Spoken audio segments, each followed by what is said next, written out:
இதுக்கு முன்னாடி போட்ட வீடியோவை விட அந்த 2 days முன்னாடி போட்ட வீடியோவில் நல்லாவே ரெஸ்பான்ஸ் இருந்தது.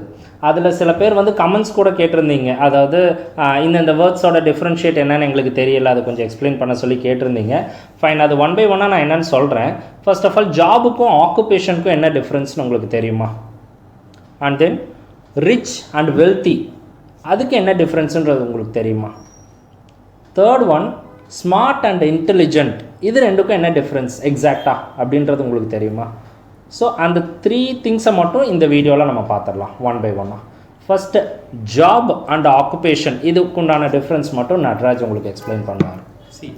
ஜாபுங்கிறது kind of a role or a position you are working. இப்போ நீங்கள் என்ன ஒர்க் பண்ணுறீங்க அப்படிங்கிற அந்த பொசிஷனையோ ரோலையோ மென்ஷன் பண்ணுறது ஜாப். அதாவது ஃபர்ஸ்ட் ஒன், நீங்கள் வந்து சாஃப்ட்வேர் டெஸ்டர் அப்படிங்கிற ஒரு ஜாப் ரோலில் இருக்கீங்கன்னா அது ஜாப்னு சொல்லுவோம். அதில் உங்களோட டீட்டெயில் டிஸ்கிரிப்ஷன் என்ன, the kind of work process என்னென்னு எக்ஸ்பிளைன் பண்ணுறது தான் அந்த ஜாப் இல்லாமல் ஆக்குபேஷன் அப்படின்றது. அதாவது அதில் நீங்கள் வந்து ஒரு சீனியர் டெஸ்டராக இருக்கீங்க, உங்களுக்கு கீழே நீங்கள் என்னென்ன ரெஸ்பான்சிபிலிட்டி கேரி பண்ண போகிறீங்க அப்படிங்கிறது occupation. So which means very clear, job அப்படிங்கிறது இன்னொரு எக்ஸாம்பிள் சாஃப்ட்வேர் டெஸ்டர் அப்படிங்கிறது உங்களோட ஜாப், அதாவது ரோல், அது வந்து ஜாப்னு சொல்லணும். அதில் நீங்கள் சீனியர் டெஸ்டராக இருக்கீங்க அப்படிங்கிறது ஆக்குபேஷன். ஓகே, அதுக்கு கீழே there are lot of work and process for you, அது எல்லாமே ஆக்குபேஷனில் தான் வரும். கிளியர்? ஃபைன். இதில் வந்து நெக்ஸ்ட்டு ரிச் அண்ட் வெல்த்தி, இது யூஸ்வலாக நமக்கு வந்து நான் வந்து ஒரு ரிச்சஸ்ட் மேன், நான் வந்து ஒரு வெல்த்தி பர்சன், இந்த மாதிரி எல்லாம் சொல்லுவாங்க இல்லையா? ஸோ நம்ம அதை எதை பேஸ் பண்ணி சொல்கிறோம்? அதாவது இந்த ரிச் அண்ட் வெல்த்தி, இந்த 2 விஷயமே வந்து எதை பேஸ் பண்ணி இருக்குன்னா, ரெண்டுமே ஃபினான்ஷியல் பேஸ் பண்ணி தான் இருக்குது. பட் அது ரெண்டுக்கும் என்ன டிஃப்ரென்ஸுன்றது மட்டும் நான் சொல்கிறேன். இப்போ ரிச் அப்படின்னா, இப்போ நமக்கு வந்து நம்ம பூர்வீக சொத்தெல்லாம் இருக்குது, நமக்கு என்ன நினச்சாலும் நம்ம வாங்கலாம், நம்ம ஃபினான்ஷியல் செக்யூரிட்டி நமக்கு வந்து நம்ம எண்ட் ஆஃப் த லைஃப், இல்லை நம்ம அடுத்த ஜென்ரேஷன் வரைக்கும் எல்லாமே வந்து எல்லாருக்குமே இருக்குது. நம்ம இனி புதுசாக சம்பாதிக்க தேவையே இல்லை அப்படின்னா அது வந்து ஒரு வெல்த்தின்ற ஸ்டேட்டஸ்க்கு கீழே வரும்.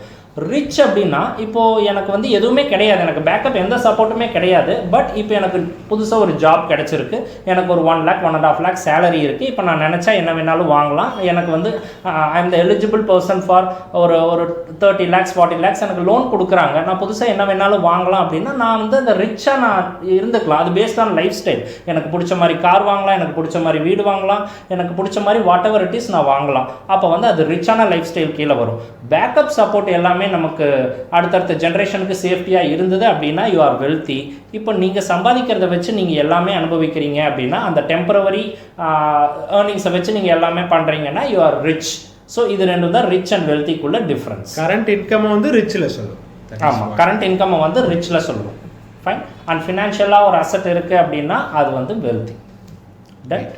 நெக்ஸ்ட் வந்து ஸ்மார்ட் அண்ட் இன்டெலிஜென்ட், இது ரெண்டுக்கும் என்ன டிஃப்ரென்ஸ்? சரி, ஃபர்ஸ்ட் ஒன், ஸ்மார்ட் அப்படின்றது வந்து kind of let's go for intelligence. Smart வந்து பிரேம் சொல்லுவாங்க. இன்டெலிஜென்ட் அப்படின்றது கைண்ட் ஆஃப் இப்போ ஆர்டிஃபிஷியல் இன்டெலிஜென்ஸ்னு சொல்கிறோம்ல, what is the meaning of it? இது வரைக்கும் பண்ண முடியாத ஒரு காம்ப்ளெக்ஸ் ஐடியா, இது வரைக்கும் நீங்கள் கேள்விப்படாத மாதிரி ஒரு நியூ ஐடியாஸை ஸ்க்ரூட்டனைஸ் பண்ணி இந்த மெத்தடில் பண்ணலாம் அப்படின்னு உங்களுக்கு ஒரு நியூ ஐடியாவை இந்த டிஃப்ரெண்ட் பெர்ஸ்பெக்டிவில் காம்ப்ளெக்ஸ் ஐடியா, ரொம்ப டிஃபிகல்ட் ஐடியாவாக கொடுக்கறது தான் இன்டெலிஜென்ட். அதை தான் இன்டெலிஜென்ஸ் சொல்லுவோம். ஸோ இன்டெலிஜென்ட்டாக என்ன அர்த்தம்னா, நீங்கள் சொன்ன பாயிண்ட் இது வரைக்கும் யாருமே சொல்லாத பாயிண்ட், அப்படி ஒரு எக்ஸைட்டிங்கான பாயிண்ட் ஆர் நியூ தாட்ஸ் தான் இன்டெலிஜென்ட். டன். ஸ்மார்ட்ன்றது அது ஒன்றும் இல்லை, சிம்பிள்.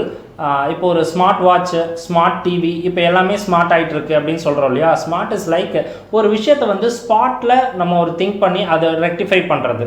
அதாவது சீக்கிரமாக ஒரு விஷயம், ஒரு ப்ராப்ளமை சால்வ் பண்ணி அதை ரெக்டிஃபை பண்ணி ஒரு ரிசல்ட் கொடுக்கறது தான் ஸ்மார்ட். அதை வந்து ஒரு பெரிய விஷயத்தை சிம்பிளாக முடிக்கிறாங்கன்னா ஸ்மார்ட் ஒர்க்குன்னு நம்ம சொல்கிறோம் இல்லையா? Just like that. ஸ்மார்ட்ன்றது அவ்வளோதான். ரொம்ப வந்து நம்ம அந்த ஒரு விஷயத்தை பெரிய ப்ராசஸாக நம்ம கொண்டு போக தேவையில்லை, சிம்பிளாக முடிச்சிட்டான் அப்படின்னா அது ஸ்மார்ட் ஒர்க். That's it. ஸ்மார்ட்க்கும் இன்டெலிஜென்ட்க்கும் திஸ் இஸ் த டிஃப்ரென்ஸ். ரெண்டுக்குமே டிஃப்ரென்ஸ் வந்து ஸ்மார்ட் வந்து கைண்ட் ஆஃப் இருக்கிற ஒர்க்கை இன்னும் கொஞ்சம் ஈஸியஸ்ட்டாக எப்படி ஷார்ட்கட்டில் பண்ணலாம், அந்த மாதிரி சிம்பிளாக அந்த ப்ராப்ளமை சால்வ் பண்ணிட்டீங்கன்னா that's a smart work. So இது மாதிரி உங்களுக்கு வேறு ஏதாவது 2 வேர்ட்ஸ் சிமிலராக இருக்குது, நம்ம வந்து மாற்றி யூஸ் பண்ணிகிட்டு இருக்கோம், அதுக்கு எதாவது டிஃப்ரென்ஸ் வேணும் அப்படின்னா நீங்கள் கமெண்ட் பண்ணுங்கள் அண்ட் சப்ஸ்கிரைப் பண்ணுங்கள்.